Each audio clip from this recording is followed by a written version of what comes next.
경제의 근간은 돈이 아니라 신뢰입니다. 국민은 은행을 믿고 예금을 하고 은행은 기업을 믿고 대출을 해주고 기업은 시장을 믿고 제품을 만듭니다.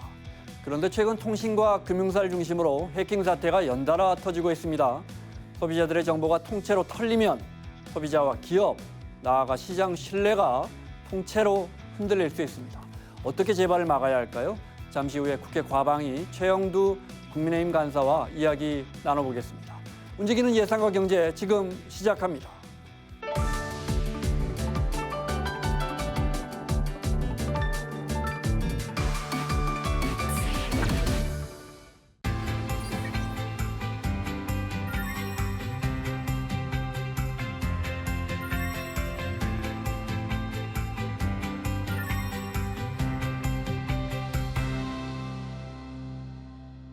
한 주간의 경제 흐름 알기 쉽게 정리해 주시는 분이시죠. 서울경제 박시은 기자 자리했습니다. 어서 오세요. 안녕하세요. 우리 증시의 소식부터 좀 살펴볼까요? 우리 증시 올 들어 큰 폭으로 올랐는데 특히 외국인들이 이달 들어 견인하고 있어요. 개인들은 좀 파는 것 같고요. 그죠? 네. 외국인들은 주로 어떤 업종, 어떤 종목 사고 있습니까? 네, 외국인들은 반도체와 방산, 그리고 지주사다 원전, IT와 자동차 등 이 대표 업종에 집중이 됐습니다. 삼성전자가 외국인 순매수가 3조 원을 넘기면서 1위를 기록했고요. 네. SK 하이닉스, 한화 에어로스페이스, 현대로템, 그리고 삼성물산 등이 뒤를 이었습니다. 대부분이 52주 신고가를 새로 쓰면서 관심이 집중되는 모습이었습니다. 외국인들이 이렇게 갑자기 우리 주식을 많이 사는 이유가 있을까요? 네, 가장 큰 배경은 아무래도 미국 연준의 금리 인하에 대한 기대감입니다. 금리를 낮추기 시작하면서 외국인 자금이 다시 들어오고 있고요. 네. 또 반도체 경기가 이제 막 회복기에 들어섰다는 전망도 주가에 힘을 보태고 있습니다. 외국인 지분율이 지금 33%까지 올라오긴 했는데 네. 아직 코로나19 이전 수준까지는 못 미치고 있거든요. 그래서 추가 매수 여력이 있다는 분석도 나오고 있습니다. 네, 외국인들이 우리 주식을 가장 많이 샀을 때보다는 아직은 좀 공간이 남아 있군요. 네. 우리 코스피가 이제 단기간에 급등해서 좋긴 좋은데 과거 추세는 어땠나요? 요맘때쯤 한 번씩 크게 조정을 받기도 했었거든요. 네, 말씀하신 것처럼 9월은 글로벌 금융시장에서 악재가 많았던 달로 꼽히는데요. 네. 미국의 9.11 테러라든지 또 2008년 금융위기, 2022년에 있었던 긴축 충격까지 다 9월 전후에 일어났습니다. 우리나라 시장도 마찬가지였는데요. 외국인 매수가 몰렸던 종목들이 그 다음 달에 오히려 더 크게 떨어진 경우가 적지 않았습니다. 네. 그래서 전문가들은 최근에 많이 오른 종목일수록 수급이 약해지는 신호에 특히 주의해야 한다고 조언하고 있습니다. 네. 자, 다음 소식입니다. 전 국민 90%에게 지급하는 민생회복 소비 쿠폰. 이제 10만 원씩을 지급하잖아요. 10명 중 9명의 국민들에게. 박 기자는 이건 썼어요? 저는 아직 신청은 안 했는데요. 네. 동네 미용실 가려고 생각하고 또 있습니다. 나오면? 네. 네, 알겠습니다. 1차 때와는 일단 지급 대상이 달라진 거죠? 네, 이번 2차 신청은 9월 22일부터 10월 31일 오후 6시까지 가능합니다.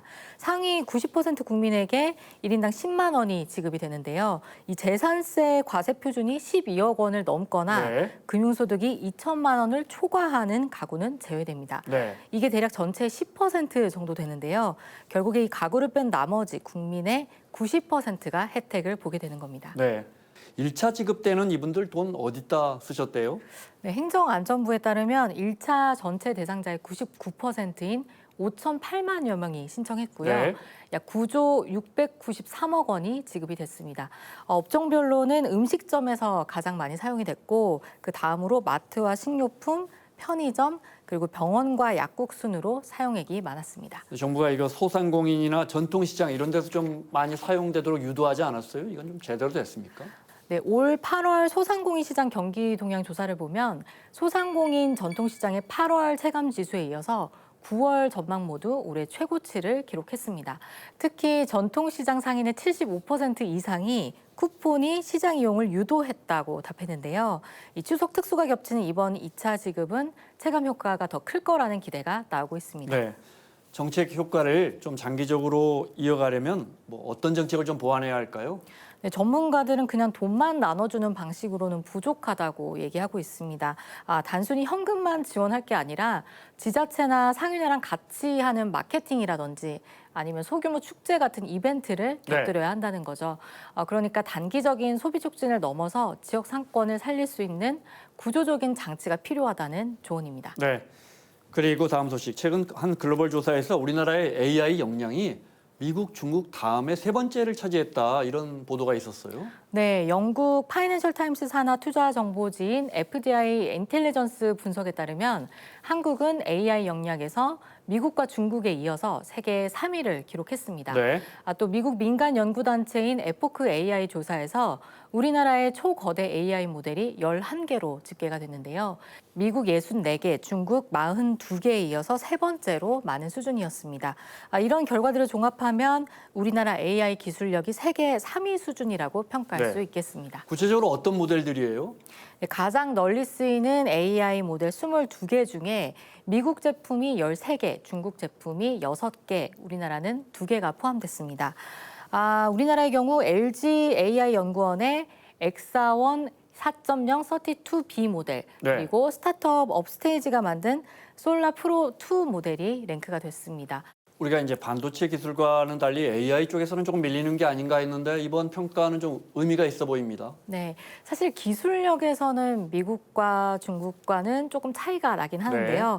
그래도 한국이 글로벌 무대에서 확실히 존재감을 나타냈다, 이런 점에서 의미가 있습니다. 특히 LG 같은 대기업이랑 또 업스테이지 같은 스타트업이 같이 이름을 올렸다는 거는 우리 산업이 전반적으로 힘이 있다는 걸 보여준 사례라는 평가가 나오고 네. 있습니다. 우리가 이제 투자를 하는데도 AI가 여기저기에서 역할을 하고 있는데 최근에 나온 조사 결과 보면 그동안 사람이 분석하고 예측한 것보다 AI가 한 게 더 수익률이 높다. 이런 조사 결과가 있습니까? 네, 인공지능하고 알고리즘을 활용해서 이 포트폴리오를 짜주는 서비스가 있는데요. 네. 흔히 로보 어드바이저, 줄여서 RA라고 부르기도 합니다. 최근 5년 평균 수익률을 보니까 코스피 지수 상승폭을 무려 35%포인트 앞질렀다고 합니다. 증권 파생상품 시장의 전산 시스템을 운영하는 회사가 2019년부터 2024년까지 계산한 결과인데요. 이 전문가들은 인공지능이 점점 더 이 많은 딥러닝을 하면서 성과가 좋아지고 있다고 분석하고 있습니다. 네.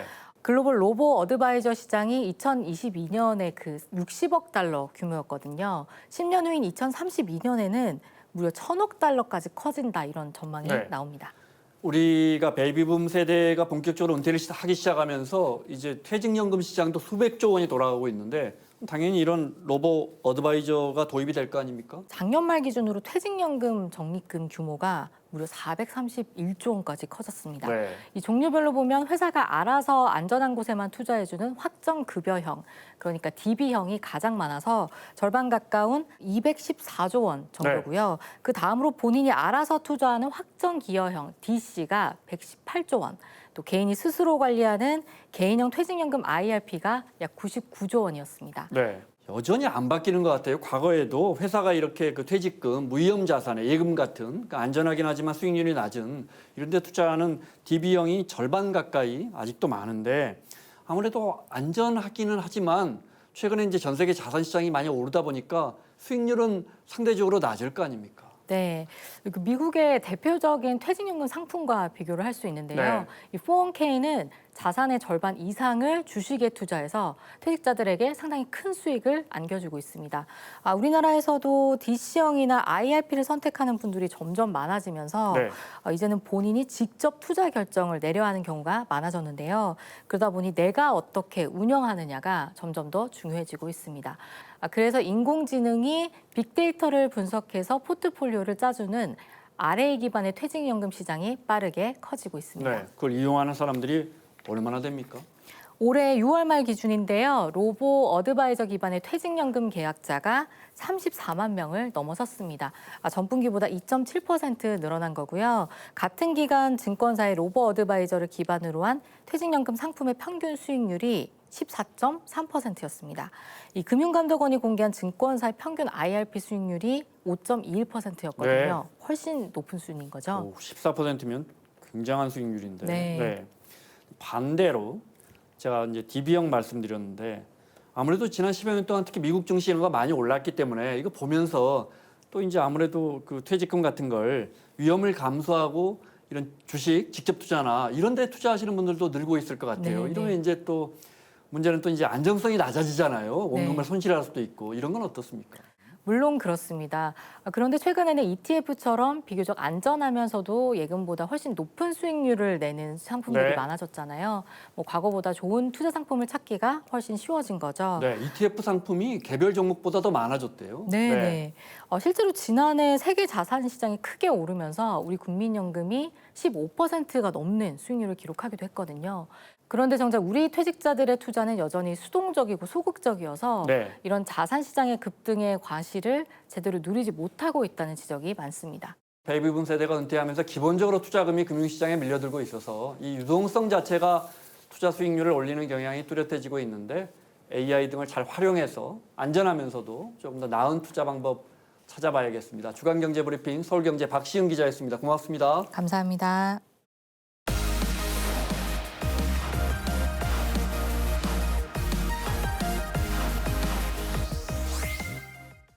이재명 정부가 오는 2030년까지 5년간 매년 연평균 27만 가구의 신규 주택을 공급하는 97 주택 공급 대책을 내놨습니다. 이번 대책의 장단점 그리고 시장 반응까지 분석해 보겠습니다. 한국경제TV의 신인규 기자 그리고 투미 부동산 컨설팅의 김재경 소장 함께합니다. 어서 오세요. 네, 반갑습니다. 네, 먼저 이번 정부 대책 일기 신도시 5개를 해마다 거의 공급하는 셈인데 먼저 이번 대책 어떻게 평가하십니까? 이번에 97 부동산 대책은 사실 솔직하게 말씀드리자면 시장에서는 조금 약하다라는 평가가 많습니다. 왜냐하면 일단은 말씀하셨던 것처럼 매년 진짜 일기 신도시가 공급되는 정도의 어마어마한 공급량인 건 맞지만 이제 구체적인 상황들을 보았었을 때 사실 그 전에 이제 문재인 전 대통령 당시에 발표됐었던 공급 대책들, 3기 신도시에 대한 사항들이 그대로 있었던 거에서 좀 속도를 빨리 하겠다, 아니면 사업 추진 주체를 바꾸겠다, 혹은 용도를 바꿔가지고 좀 더 물량을 늘리는 사항들은 있긴 했었지만 우리가 보통 기대했었던 일명 97 대책에서 공급 폭탄이라는 표현까지 있으면서 어마어마한 공급을 하겠다라고 사전에 이제 좀 말들이 있었거든요. 그런데 신규 택지 지정이라든지 이런 사항들이 좀 빠졌다 보니까 시장에서는 우리가 강력한 공급 대책, 즉 예를 들어서 627 부동산 대책만 하더라도 시장에서 예상했었던 것보다 강력한 수요 억제 정책이 나오지 않았습니까? 그랬던 것처럼 97 대책도 뭔가 강하게 나올 줄 알았었다가 생각보다는 좀 약했다라는 평들이 사실 좀 지배적이긴 합니다. 자, 신 기자 의견도 들어볼까요? 저도 김재경 소장님 말씀에 어느 정도 동의를 합니다. 그러니까 627은 강했고 97 대책은 시장에서 오히려 이렇게 하면 집값 안 잡힐지도 몰라라는 걱정을 오히려 키운 대책이었다. 627은 이제 대출 규제였고요. 예. 네, 이번엔 공급 대책인데. 사실 어느 정부나 공급 대책을 성공적으로 한 사례가 많이 없었기도 하고요. 저희가 부동산 애널리스트 분들 말씀 들어보면은 오히려 97 대책 나오고 나서 집값 잘 필 줄 알았더니 안 잡힐 것 같다라고 얘기하시는 분들이 계세요. 논지는 이렇습니다. 5년 동안에 135만 채 공급하겠다고 했는데 이거는 착공입니다. 삽을 뜨겠다는 거죠. 그런데 이제 삽을 뜬다는 것과 준공, 그러니까 집이 다 지어져서 사람들이 살 수 있게 만드는 거는 되게 다른 건데 5년 안에 지금 수도권의 택지도 사실 많지 않고 잘 안 지켜질 것 같다라는 심리가 시장에 오히려 커졌다는 거예요. 왜냐하면 그동안에 학습 효과가 있었기 때문에 그렇습니다. 지난 정부들처럼 이번 정부도 135만 채를 공급한다고 했지만 잘 안 될 거야. 이게 왜냐하면 시장에서 오히려 이러면은 걱정을 키웠다는 게 중요한 게 실제로 시장 흐름 보면 알거든요. 이렇게 되면 사람들이 대출 규제는 있으니 어쩔 수 없이 가장 비싼 집은 못 사지만 살 수 있는 중에 가장 비싸고 좋은 집을 사보자라는 흐름이 나온 게 이게 이번 97 공급 대책에 대한 시장의 냉정한 평가라고 봐야 될 것 같습니다. 문재인 정부 때 한 200만 가구, 지난 정부 때 한 270만 가구 정도 공급한다고 했는데 잘 안 됐습니다. 소장님 보시기에 왜 이게 잘 안 되죠, 공급이? 크게 두 가지 문제가 있다라고 저는 생각하고 있습니다. 우선 숫자에만 집착하는 부분들이 일단 첫 번째가 있고요. 이제 두 번째 같은 경우는 좀 현실적인 기간을 산정하지 않아서라고 보고 있습니다. 사실 앞서서 설명해 주셨던 것처럼 지금 현재 국토교통부의 공급 물량들은 전 정권에서 발표했었던 물량 더하기 또 우리가 발표한 거 추가 20만 호, 30만 호 이런 식으로 더하면서 누적해 나갔는데 사실 이미 앞단에서 진행했었던 물량 자체도 제대로 진행이 안 되다 보니까 우리가 숫자는 많고 요란하지만 실질적으로 체감이 안 된다라는 게 우선 첫 번째고요. 이제 두 번째로는 이제 속도가 좀 제대로 안 되는 부분들이 있었습니다. 대표적으로 사실 3기 신도시 입지들 면면들을 보게 되면 수도권에 좋은 입지들이 되게 많습니다. 그런데 앞서서도 우리 기자님께서 설명해 주셨던 것처럼 이제 처음 3기 신도시를 발표한 게 2018년도였습니다. 벌써 지금 한 7년이 지나갔는데 그런데 아직도 이제 입주한 거는 찾기 어려운 거는 당연한 거고, 그리고 토지 보상이 안 끝난 곳들도 생각보다 아직 많습니다. 보상도 안 끝난 곳입니다. 네. 그런 식으로 가다 보니까 네. 이제 사람들 입장에서는 이제 학습 효과라고도 하죠. 그러니까 이게 언제 입주할지 알 수 없다. 네. 그런데 이번 대책에서도 뭔가 4기 신도시라든가 이제 신규로 대규모 택지를 또 개발하겠다가 아니라 종전에 있었던 택지 개발을 빠르게 하겠다로 얘기했거든요. 그럼 기존에도 빨리 못했었는데 이번 정부에서 빠르게 한다 네. 했었을 때 네. 이거 지켜질 수 있겠냐라는 인식들이 좀 있는 거죠. 네. 조금 신 기자 조금 이르긴 하지만 97 대책 나오고 난 다음에 주택 가격을 좀 볼까요? 예. 주간 대비 데이터가 있으니까 서울 쪽으로 좀 집중을 해야 될 것 같습니다. 네. 여기를 먼저 보면 서울에 25개 자치구가 있고요. 이 부동산 보시는 분들은 이 구를 5개 그룹으로 나눕니다. 가장 비싼 곳부터 해서 이제 가장 비싼 곳이 5분이라고 하고 가장 싼 곳이 1분이라고 네. 하는데 97 공급 대책 나온 다음에 서울 내 4분이 그러니까 집값이 두 번째로 높은 그룹이 마포구, 성동구 이런 데거든요. 여기가 좀 많이 뛰었고 네.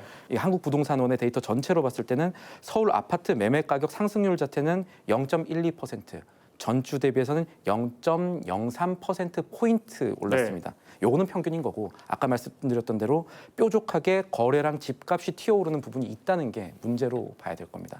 중요한 건 지금 이제 직전 주, 그러니까 전주 대비 상승폭은 0.03%니까 큰 문제는 없어 보이는데 문제는 이제 서울 한복판 지금 말씀하신 이른바 한강벨트, 예. 강남 이런 데는 막 급격히 튀어오르잖아요. 예. 네. 아까 말씀드렸던 마포 성동이요. 전주 대비 0.41% 상승했습니다. 그럼 이제 연율 계산하면 이거는 꽤 높은 수치가 되는 것이거든요. 네.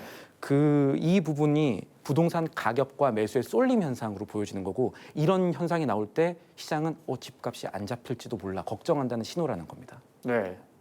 근데 우리가 이런 이야기하면 소장님 지역에 사시는 분들이거나 심지어 지역 대도시도 마찬가지고 서울 한복판은 정말 정부가 아무리 대출 규제를 해도 집값이 꿈틀꿈틀하고 그 외에 지역을 벗어나면 부동산 경기가 차갑게 식어 있는 이 문제는 어떻게 할까요? 딜레마라고 볼 수 있거든요. 무슨 의미냐면 네. 다주택자 규제를 하다 보니까 소위 말하는 똘똘한 한 채 선호 현상이 심해야 된다. 이런 네. 얘기는 많이 들어보셨을 겁니다. 집을 두 채 세 채 갖고 있으면 세금이 급격히 높아지죠. 그렇죠. 네. 그렇다 보니까 이제 다주택을 보유하기보다는 일단 네. 정부의 정책에 맞춰서 1주택으로 가야겠다라고 하게 되면 이제 어느 주택을 남길까라고 했었을 때 아무래도 경기권이라든가 아니면 네. 지방이라든가 이런 지역에 있는 주택들을 처분하고 이제 한 채, 즉 서울 쪽으로 이제 쏠림 현상이 더 심해지는 게 이제 현실이긴 합니다. 네. 그렇다 보니까 아무래도 내가 이제 가지고 있는 주택 같은 경우는 가격이 회복도 안 한 곳들도 생각보다 많거든요. 네. 전고점 대비해서 회복은커녕 아직도 2, 3억 마이너스인 곳들도 있는 반면에 지금 강남 상구나 용산구 이런 데들은 논외로 친다 하더라도 하다못해 마포구, 성동구 같은 경우는 올해 초만 하더라도 33평형 신축 아파트가 20억 선이었는데 지금 25억, 26억, 27억도 거래되는 네, 네. 상황이 오고 있는 게 이런 쏠림 현상 때문이라고 볼 수 있습니다. 네. 그러니까 지난 수년 동안 이렇게 이제 주택을 계속 공급하다 보니까 택지가 부족하고 그래서 이제 서울과 아주 비교적 멀리 떨어진 수도권까지 아파트를 우리가 많이 공급했는데 심하게는 뭐 한 40% 가까이 떨어진 지역도 있더라고요. 네. 물론 또 고점 대비해서 그렇게 떨어진 거니까 그 전에 뭐 분양가로 사신 분들은 뭐 좀 덜하겠죠. 네. 근데 문제는 이렇게 소장님께서 지적하신 것처럼 그러면 이제 서울과 가까운 지역의 택지 개발을 더해서 주택을 더 공급해야 하는데 현실적으로 이게 가능한지 택지가 좀 남아 있을까요? 네. 사실 있다면 정부가 왜 안 했을까 또 그것도 궁금합니다. 사실 진짜 핵심적인 질문이시긴 한데 네. 이번에 97 부동산 대책에서 신규 택지가 없었다. 이 부분이 많은 비판 포인트로 작용하고 그러니까요. 있거든요. 네, 네. 그런데 현실적으로 보게 되면 서울 수도권에 이제 더 이상 공급할 만한 데가 마땅치 않은 게 또 현실이긴 합니다. 왜냐하면 우리가 작년 2024년도에 그린벨트 풀었었을 때 네. 총 4군데를 풀었는데 많은 사람들이 서초 서리풀 지역 외로는 사실 기억을 잘 못해요. 왜냐하면 서초 서리풀 지역만 우리가 관심 있는 지역이고 네. 나머지 지역들은 우리가 관심 없는 지역이다라는 것이죠. 한마디로 그린벨트를 풀려고 한다 하더라도 이제 서울 주변에는 사실 거의 빈 택지가 없거든요. 그런데 어느 쪽까지 가야 되느냐? 여러분들께서 이제 원하시는 입지인지는 모르겠지만 이미 지금도 미분양이 많은 예를 들어 평택이라든가 네. 파주라든가 아니면 지금 고양시 같은 경우는 아직도 농지들이 있습니다. 근데 그런 지역들의 집값의 특징이 사실 그렇게 높지 않거든요. 그런 적에 또 LH가 택지를 공급하면 민간 건설사가 택지를 사지도 않는단 말이에요. 맞아요. 원하는 지역이 한정돼 있으니까. 네. 어떻게 하죠? 그러니까 27만 가구 우리 김 소장님은 그것도 부족하다. 예. 그리고 실제 이 대책 나오고 집값이 꿈틀거리고 있단 말이에요. 생각보다는 좀 약한 것 같아 공급 대책이. 한 가구에 2명씩만 산다고 해도 그러면 거의 50만 명이 더 수도권으로 해마다 올라와야 합니다. 예. 네. 가뜩이나 지방 부동산 경기나 지방 경기 자체가 경제 자체가 지금 뭐 굉장히 무거운데 이런 부분들을 어떻게 풀어야겠습니까? 사실 이 수도권 중심주의다 이런 비판도 공급 계획 나올 때마다 왕왕 네, 있었던 얘기이기도 합니다. 지금 여러 가지로 우리나라의 관심들이 높아지면서 이런 것들이 서울에 집중되는 것이 지금 사실이거든요. 그래서 수요를 좀 분산시켜야 된다. 그러면 어떻게 되냐? 프랑스 모델이 있을 수가 있는데 예를 들어서 집값 기준으로 서울이 지금은 제일 높지만 프랑스 같은 경우는 뭐 예를 들어서 니스라든지 다른 지방 파리 네. 말고도 높은 경우들이 있거든요. 그렇죠. 이런 것들은 네. 거점을 잘 발전시켜서 그렇습니다. 이게 각 정권마다 숙제가 되긴 하는데 어려운 숙제입니다만 큰 틀에서 답은 이 분산할 수 있는 코어 도시를 만드는 쪽에 있다라는 얘기들이 네. 사실 교수님들도 그렇고 많은 분들이 알고 있습니다만 문제는 이거 어떻게 하느냐. 이거는 답 그러니까요. 찾기가 사실 조금 어렵습니다. 호주만 해도 브리스번 있고 예. 멜번 있고 시드니 있고 거점 도시들이. 우리하고 저 사실 GDP가 비슷한 나라인데 네. 근데 우리는 이게 서울 한 곳에만 집중돼 있으니까 예. 네. 정부가 택지를 조성하면서 앞서 설명해 주셨지만 좀 분양가를 좀 낮춰야 실수요자들에게 도움이 되고 또 수요도 높아질 테니까 그래서 이제 LH가 직접 시행을 하기로 했단 말이죠. 요 정책도 좀 설명을 부탁드리고 또 어떤 걸 좀 기대할 수 있고 또 우려하는 건 어떤 겁니까? 안 그래도 이번은 97 부동산 대책에서 사실 좀 제일 눈에 띄는 거는 LH가 직접 시행하겠다라는 네. 사항이었습니다. 네. 왜냐하면 이제 물량 자체가 크게 늘어나는 건 아니었었지만 기존에 있었던 물량에서 상당 부분은 이제 LH가 직접 소화하겠다라는 것인데요. 그 내용이 무슨 내용이냐 한번 설명을 해드리도록 하자면 우선은 그 전에는 이제 택지를 LH가 조성을 하고 그거를 민간 시행사한테 이제 처분을 하게 됩니다. 그러면 민간 시행사에는 이 택지를 매수한 다음에 내가 분양 지정 봐가지고 건설해서 이제 공급을 하는 그렇죠. 그런 메커니즘으로 갔었는데 이제 크게 두 가지 문제점이 발생하게 됐습니다. 우선 첫 번째로는 입지가 좋은 택지들은 민간 시행사에서 잘 매수하는데 좀 상대적으로 선호가 떨어지는 신도시라든가 네. 아니면 똑같은 신도시 내에서도 좀 필지가 여기는 마음에 안 들어 여기서 좀 떨어져 있어 이런 곳들은 잘 분양을 안 받는 상황이 발생합니다. 그런 부분이 있고 또 분양을 받았다 하더라도 실제로 건설 경기가 요즘 많이 안 좋다 보니까 네. 분양 시점 계속적으로 지연시키는 경우들이 많다 보니 실질적으로 택지 조성도 물론 딜레이된 부분이 없지 않아 있지만 조성을 했다 하더라도 민간에서 받쳐주지 못하는 그러니까 자꾸 공급이 안 되는군요. 그렇죠. 네. 네. 그렇다 보니까 이런 부분들을 좀 어떻게 해결할까 하다 보니까 LH가 직접 하겠다. 그럼 이제 LH가 직접 시행을 하게 되면 이제 장점으로 꼽게 되자면 아무래도 빠른 사업 속도를 자랑할 수는 있겠죠. 왜냐하면 이제 그동안 민간에서 좀 지연되는 사항들을 갖다가 우리가 LH가 직접 우리가 발주를 넣겠다라고 하게 되면 어쨌든 건설사 입장에서는 도급을 받았으니까 공사를 할 거 아니겠습니까? 네. 그러니까 이제 공급 속도를 좀 더 빠르게 우리가 건설 경기랑 상관없이 좀 빠르게 당겨올 수 있겠다라는 게 일단 장점의 첫 번째.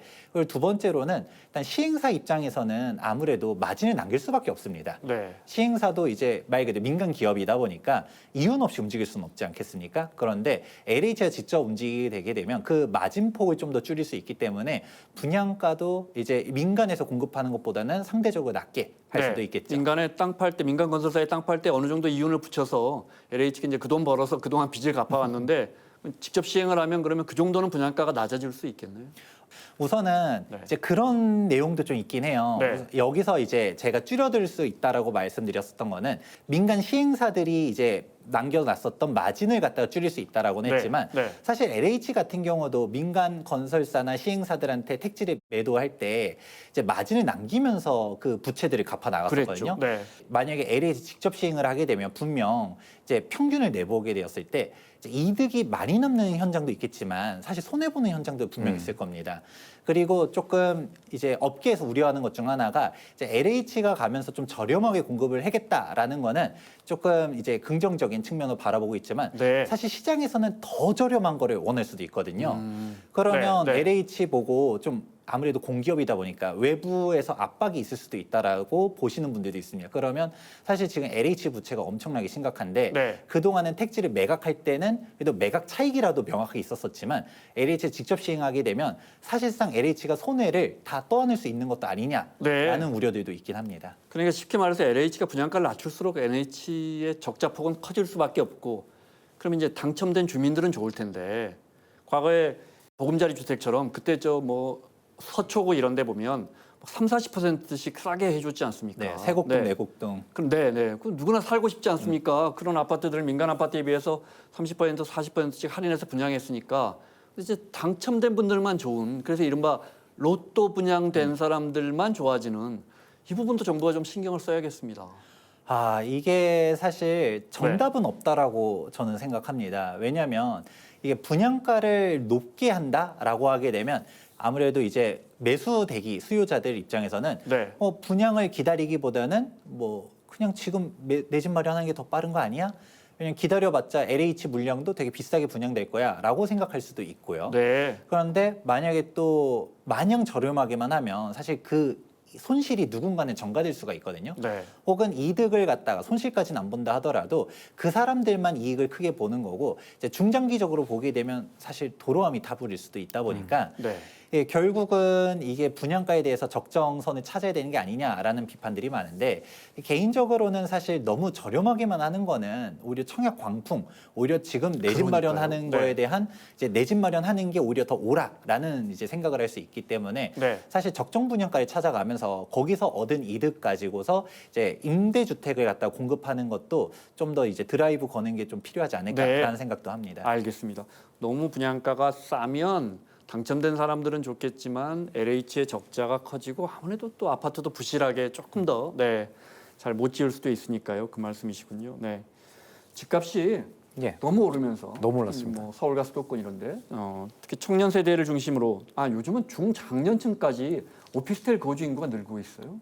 최근에 아파트 대비해서 상대적으로 오피스텔의 거주 매력도가 올라가는 현상은 관측이 됩니다. 네. 한 협회가 조사한 자료를 찾아봤더니 상업시설 접근성이라든지 대중교통 접근성이라든지 여러 항목 평가가 있는데 이런 거를 종합했더니 오피스텔이 아파트보다 매력도가 높았다라는 데이터가 지난해 기준 나왔고 네. 이는 또 말씀하신 대로 아파트 가격 좀 많이 높아지다 보니까 상대적으로 저렴한 가격의 오피스텔에 눈이 조금 더 가는 형상도 중장년층도 그렇고 20, 30대 신혼부부들도 처음에 들어가는 곳으로 오피스텔을 선호하는 현상 이게 같이 나타나는 것은 같습니다. 근데 다만 이건 하나 봐야 될 것 같습니다. 오피스텔의 자가 점유 비중 그러니까 내가 오피스텔을 사서 여기서 오래 살겠다고 한 사람이요. 전체 2.5%밖에 안 돼요. 나머지는 다 월세고 전세고 그렇습니다. 네. 그러니까 오피스텔은 월세를 내서 사는 곳이지 내가 직접 매매해서 오래 살 곳은 아니다라는 이런 생각들이 아직 우리나라 사회에 있는 겁니다. 실제로 오피스텔 자체가 1, 2인 가구에 맞게 설계된 것도 이런 현상을 강화하는 요인이 될 겁니다. 요즘 오피스텔 아파트처럼 잘 지으니까요. 근데 아무래도 수요층은 아파트가 너무 비싸니까 그 대체제로 들어가는 거 아닐까요? 원해서 가시는 분들 사실 많지 않습니다. 아무래도 아파트가 워낙 비싸다 보니까 상대적으로 저렴한 주거 공간을 찾아서 이제 대체제로서 움직이는 상품인 게 맞고요. 그런데 이제 오피스텔 같은 경우에 이제 좀 한계 중 하나는 아무래도 이제 방이 워낙 작다 보니까 이제 면적이 그래도 내가 여기서 애를 낳고 뭔가 거주를 장기간 하려고 하게 되면 학군도 좀 따져야 될 것 같고 일단 물리적인 공간이 되어야 되는데 오피스텔이 그런 게 좀 부족하다 보니까 아무래도 이제 메인 주거 상품이라기보다는 좀 일시적으로 이제 여기서 자산을 좀 모아놨다가 내가 이제 아파트로 갈아타기 하는 쪽으로 갔다가 많이들 선호하게 되는 것이죠. 네. 알겠습니다. 신 기자 저것만 좀 여쭤볼게요. 예. 우리 이제 공급 정책 살펴봤는데 정부가 이제 계속해서 이재명 대통령도 계속해서 부동산은 대책을 계속 내놓을 수밖에 없다. 예. 이렇게 이야기를 했는데 수요 측면에서 보면 서울에 집을 지을 데가 없으니까 재건축밖에 답이 없잖아요. 그러니까 재건축 단지에 대해서 규제를 완화해주면서 용적률도 많이 올려주고 공공기여도 많이 줄여주고 이러면서 좋은 지역에 집을 갖고 계신 분들의 여건을 개선해주면서 또 그 집값들이 또 1년 동안 몇 억씩 뭐 많게는 10억 가까이 올랐단 말이에요. 수요를 좀 줄여줘야 되는 거 아니냐, 억제해줘야 되는 거 아니냐, 이 부분 어떻습니까? 이거는 정부 정책의 방향을 한번 생각해 봐야 되는 건데 처음에 6.27 대책은 대출을 줄였습니다. 그리고 두 번째 9.7 대책은 공급을 늘리려 했습니다. 시장의 평가는 아직까지 좀 봐야겠습니다만 말씀하신 지금 상황으로 보면은 이 강남이라든지 제가 지역을 직접적으로 얘기하는 게 누가 될 수도 있겠습니다만 강남 오르는 건 사실이니까요. 그런 곳들에 대한 계속해서 수요가 높아지는데 강남 아파트랑 금값이랑 비슷하거든요. 비쌀수록 더 많이 오릅니다. 지금 실제 자산 시장에서 이게 있는 현상인데 이걸 어떻게 막느냐? 아마 세금이 가능할 수 있을 겁니다. 수요 억제책으로서의 세금은 사실 어느 정부나 세금 건드리는 건 힘들어합니다만 다음 부동산 정책으로서 내놓을 수 있는 카드는 사실은 세금이어야 할 것이고 이것이 앞서 이 김 소장님께서 말씀하신 것처럼 시장의 예상을 뛰어넘는 수준이 되어야 정책 효과성이 입증되기는 할 겁니다. 네.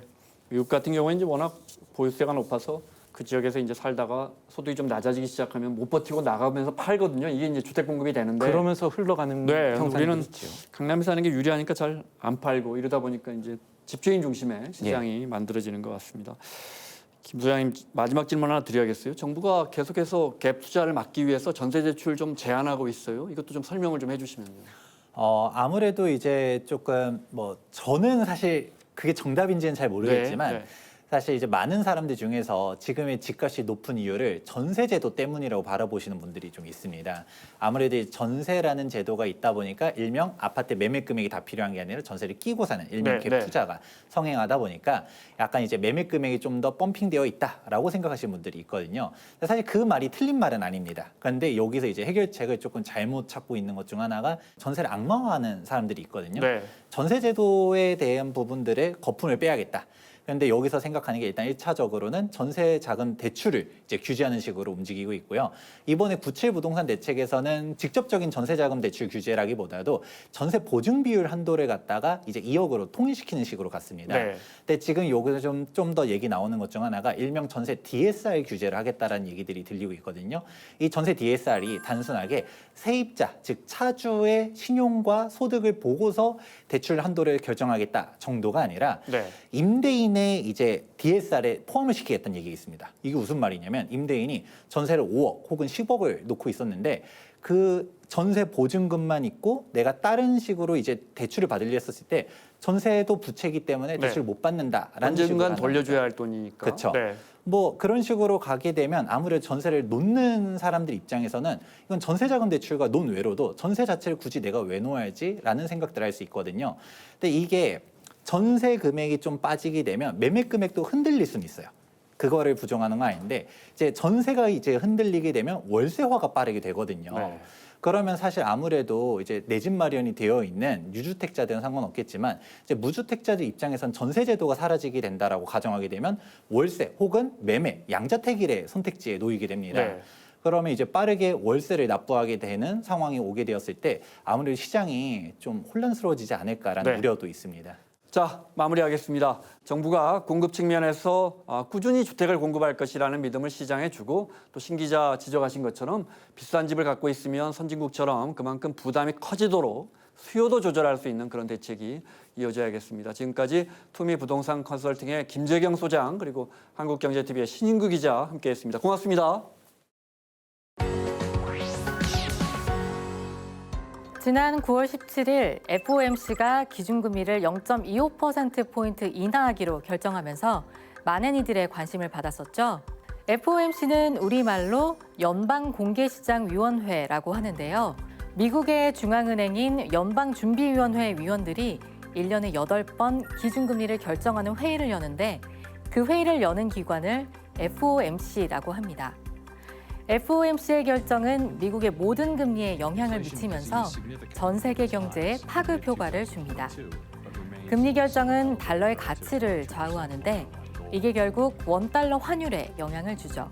또 금리 인상은 기업의 자금 조달 비용을 높여서 주가에 부정적인 영향을 주고 반대로 금리 인하는 주식시장에 활력을 불어넣기도 합니다. 마지막으로 부동산과 대출에도 영향을 주는데요. 기준금리가 오르면 대출금리도 오르기 때문에 주택담보대출, 신용대출과 같은 우리 삶과 직결된 대출이자가 변동됩니다. 한마디로 FOMC는 세계 경제의 방향성을 결정하는 회의다. 이렇게 이해하시면 됩니다.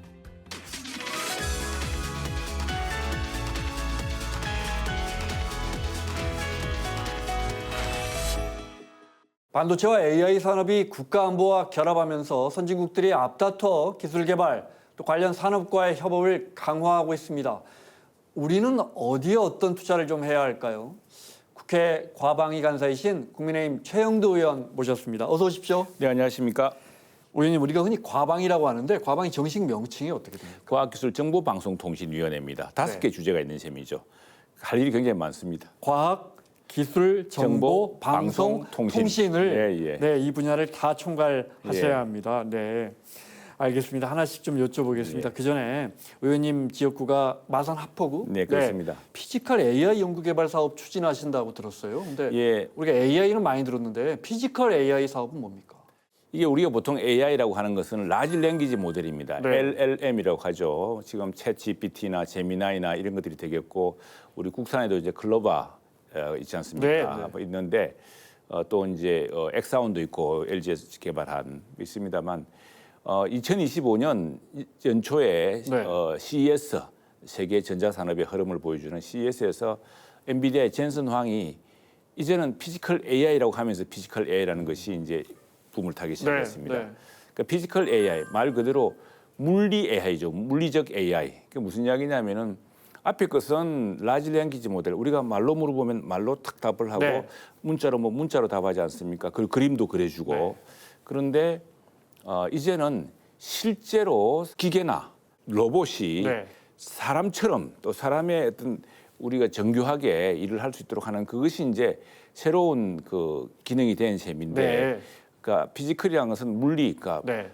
우리가 만질 수 맞습니다. 있는, 형상화할 그렇습니다. 수 있는 비정형 물리 정보를 가지고서 네. 그걸 실제로 인간과 가장 가깝게 움직이게 하고 네. 또 어떤 경우에는 인간보다 더 정교하게 제조업에 투입될 수 있는 이제 그런 분야를 피지컬 AI고요. 여러 방면이 있겠습니다만 우선은 휴머노이드, 사람을 닮은 로봇, 또 네. 자율주행 차량, 또 한편으로 우리나라에서는 가장 중요한 것이 제조 AI입니다. 네. 이게 지금 우리나라가 제조국가 아니겠습니까? 세계 최강의 제조국가인데 최근에 중국한테 많이 추격당하고 있고 네. 심지어 많이 추격당했습니다.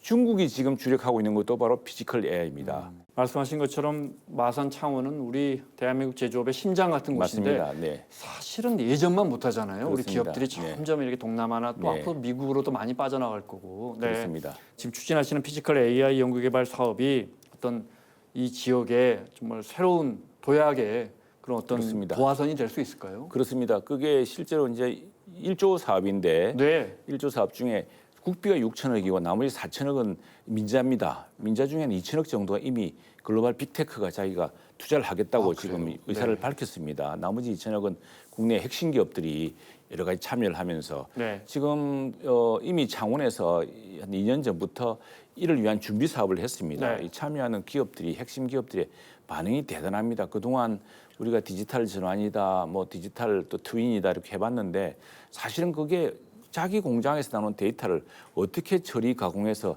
다시 그걸 생산성을 높일지 이게 잘 연결이 안 됐는데 이번 이 사업을 통하면은 정말 획기적인 일이 일어나겠다는 기대가 크고요.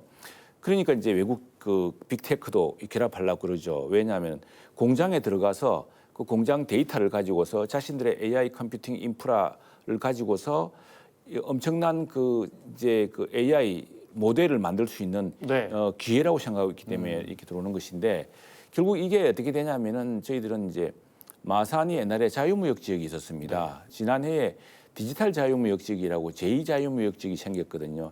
이게 지금 산업통상자원부가 예타 사업을 하고 있는데 예타 심사를 하고 있는데 이게 되면은 여기 저 글로벌 빅테크 또 여기에 제조 AI, 피지컬 AI 참여하는 기업들이 여기 입주해서 이제 진짜 그 전 세계적으로 가장 우수한 피지컬 AI, 즉 제조 AI의 어떤 파운데이션 모델을 개발하고 그래서 그걸 하나의 새로운 디지털 수출품으로 이제 만들어내는 그런 혁신이 일어날 겁니다. 지금 말씀하신 이런 부분들에 대한 투자가 집중적으로 이루어질 것 같아요. 네. 과방위에서 제일 관심 갖고 있는 정책이나 사업 어떤 게 있을까요? 주로 방송 지배 구조 때문에 많이 시간을 썼습니다. 정치적으로는 네. 그 때문에 참 답답한 일이 많았는데 여야 갈등이 많았죠. 그렇습니다. 그러나 이제 지난해 그래도 우리가 하나 이뤄낸 것은 AI 기본법을 전 세계 두 번째로 만들었습니다. 지금 여러 후속 작업을 하고 있는데 정부의 이번에 예산 계획에 보면 제일 앞에 바로 피지컬 AI가 나와 있습니다. 이게 대한민국 제조업과 대한민국 경제에 명운이 걸려있기 때문이라고 부른 것이죠. 그래서 AI 예산이 역시 가장 중점적으로 다뤄지겠지만 이 AI가 되기 위해서는 기초과학이 뒷받침되지 않으면 안 됩니다. 그래서 기초과학을 뒷받침하는 과학기술도 예산, 이런 예산이 있을 테고 또 인재, 인재를 어떻게 우리가 지금 자꾸 인재가 유출된다고 하지 않습니까? 인재를 우리가 어떻게 키우고 대학원 또 포닥 과정 이런 연구자들을 어떻게 지원할 것인지 또 이제 지금 해외로 유출되고 있는 인재를 어떻게 다시 국내로 다시 돌아오게 할 것인지 이런 것들을 이제 복합적으로 살펴야 되겠죠. 그래서 반드시 AI뿐 아니라 AI를 뒷받침할 기초과학 또 인재 이런 것들이 크게 보면 3대 축이라고 하겠습니다. 최근에 우리나라 최대 통신사 또 네. 최근에는 또 유명 카드사까지 해킹 네, 사고 네. 있었거든요. 네, 네. 이 부분에 대한 좀 대책이 있어야겠습니다. 네. 그러니까 지금 이제 지난해 얼마 전에도 뭐 SKT가 있어서 했지만 이제 이렇게 되면은 당장 그 우리 소비자들 우리 국민들 이용한 국민들이 그 배신감이 크죠. 특히나 불안하기도 하고 그래서 그 기업들에 네. 대한 엄청난 징벌적 무슨 뭐도 있었고 또 배상도 하고 뭐 이렇게 배상이 또 굉장히 크게 나왔습니다. 뭐 네. 배상하라 그러기도 했는데 지금 이게 한두 회사 문제가 아니고 이제 KT가 터졌죠. 또 다른 어떤 통신사. 근데 이 전조가 이미 있었고 또 지난해 연말에 미국에서도 있었습니다. 미국에서도 브라이존이라든가 네. AT&T 같은 회사들이 다 틀렸습니다.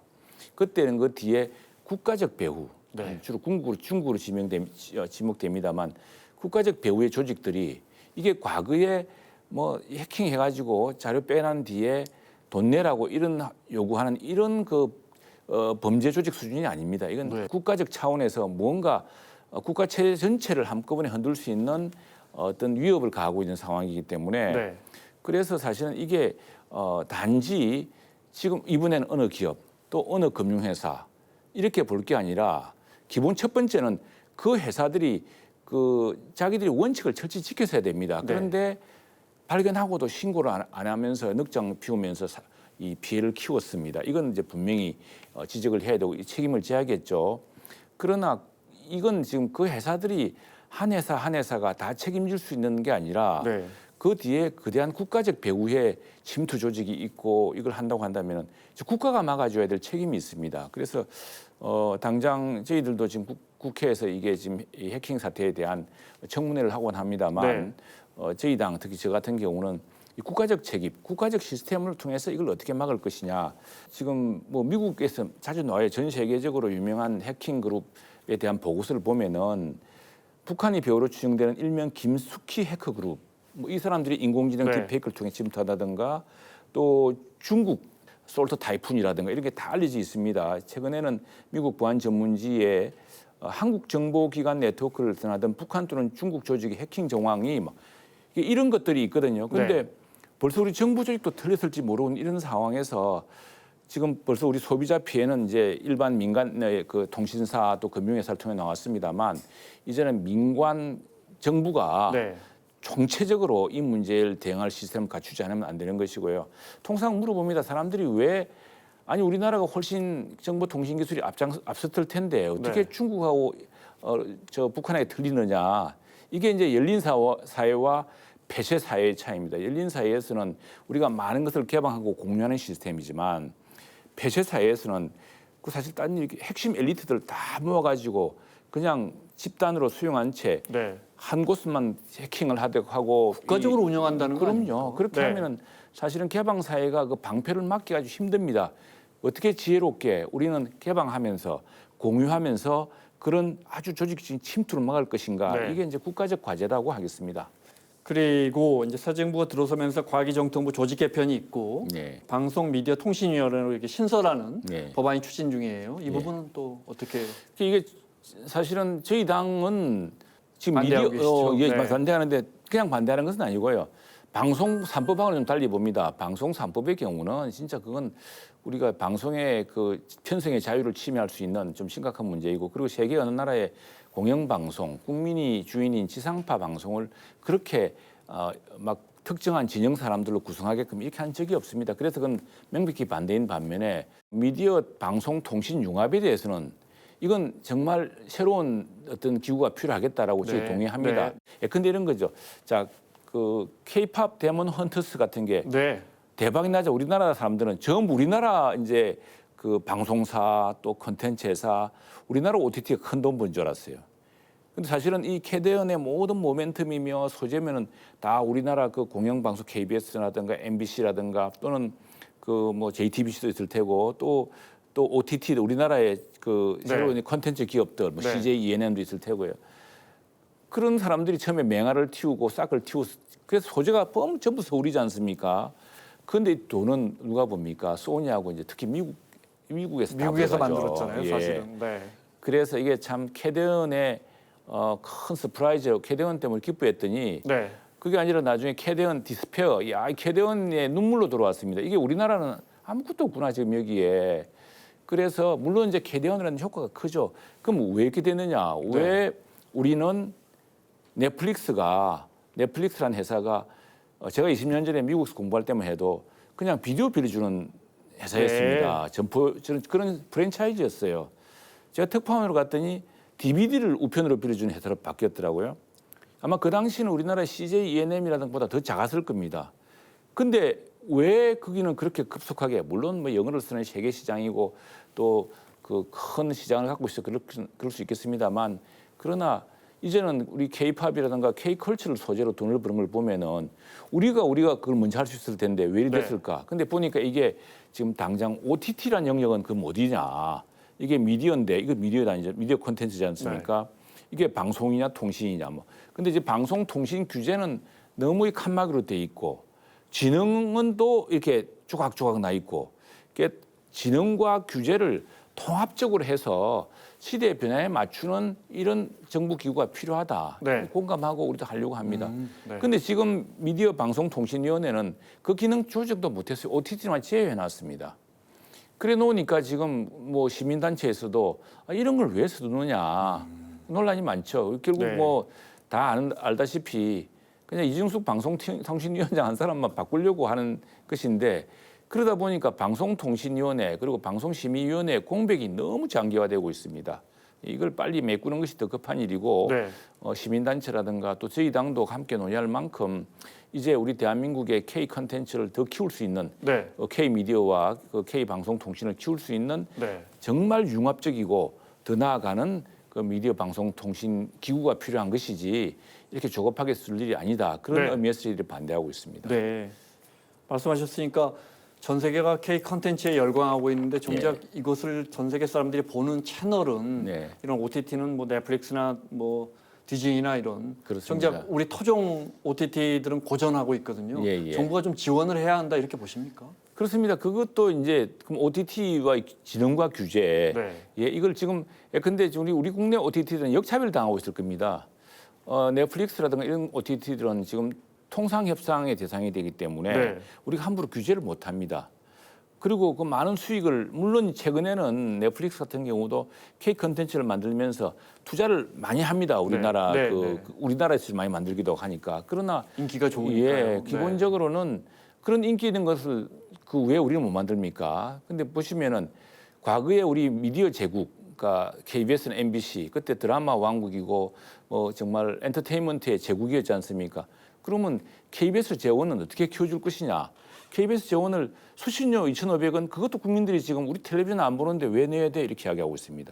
준저세처럼 하고 있거든요. 그럴 게 아니라 BBC나 NHK처럼 KBS가 독자적 재원으로 K 콘텐츠를 만들 수 있도록 해줘야 되고요. MBC 역시도 이제 그 작은 진영 싸움에 빠져 있을 것이 아니라 과거의 뭐 미디어 제국, 엔터테인먼트와 예능의 제국으로 할 수 있는 네. 그런 과감한 투자를 할 수 있는 그런 역량을 키워야겠죠. 그걸 네. 위해서 지능도 하고 또 불필요한 규제는 풀고 또 영역도 조정해줘야 되지 않겠습니까? 네. 조금만 있으면 이제 국정감사입니다. 네. 네. 어떤 부분 줄여가실 계획이세요? 요즘 뭐 AI니까 아무나 AI 붙이면 예산을 네. 그러니까 여기에 이제 옥석을 좀 가려야 되겠고요. 왜냐하면 재원은 한정돼 있으니까. 네. 네. 그리고 또 하나는 또 AI 때문에 기초과학 분야가 소외되지 않도록 기초과학 분야를 또 함께 배려해야 되겠고 또 아까 말씀하셨다시피 인재 이런 것들이 골고루 살펴지는 국정감사가 되어야겠죠. 그런데 네. 항상 시간에 쫓기고 또 우리 이 상임위의 가장 큰 문제가 방송이 너무 큰 시간을 차지해서 저는 이제 지금 야당입니다만 네. 우리 여당 간사님과 또 상임위원장께 방송은 늘 하지 않습니까? 국정감사는 정말 제대로 그 과학기술 현장의 소리를 좀 들읍시다라고 네. 이야기하고 있습니다만 뭐 다수결로 다 정해버리니까 마음대로 하기는 어렵습니다. 그러나 저희들은 정말 AI가 제대로 착목되어서 그 AI가 옥석이 가려지면서 제대로 될 네. 수 있도록 또 기초과학 기술이 다시 한번 AI를 뒷받침하고 AI뿐 아니라 전체 우리의 그 과학기술 수준 높일 수 있는 그런 기초과학의 지능을 위한 토대를 좀 더 확실히 만들고 또 인재가 유출되는 것이 아니라 인재를 네. 키워서 우리가 온전하는 그런 시스템을 만들기 위한 것들로 다방면을 살펴보려고 합니다. 알겠습니다. 마무리해야 되는데 하나만 좀 간단하게 네, 네. 여쭤보겠습니다. 우리 사회 그 극심한 갈등의 원인 중에 하나가 가짜 뉴스입니다. 네, 네. 과장하고 잘못된 팩트를 전하고 이 부분에 대해서는 어떤 대책이 필요하다고 보십니까?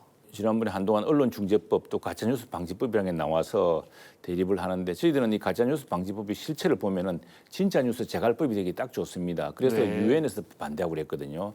걱정하고 그랬는데 지금 유튜브 같은 경우 보면 이제 저는 이 기본의 핵심은 알고리즘이라 생각합니다.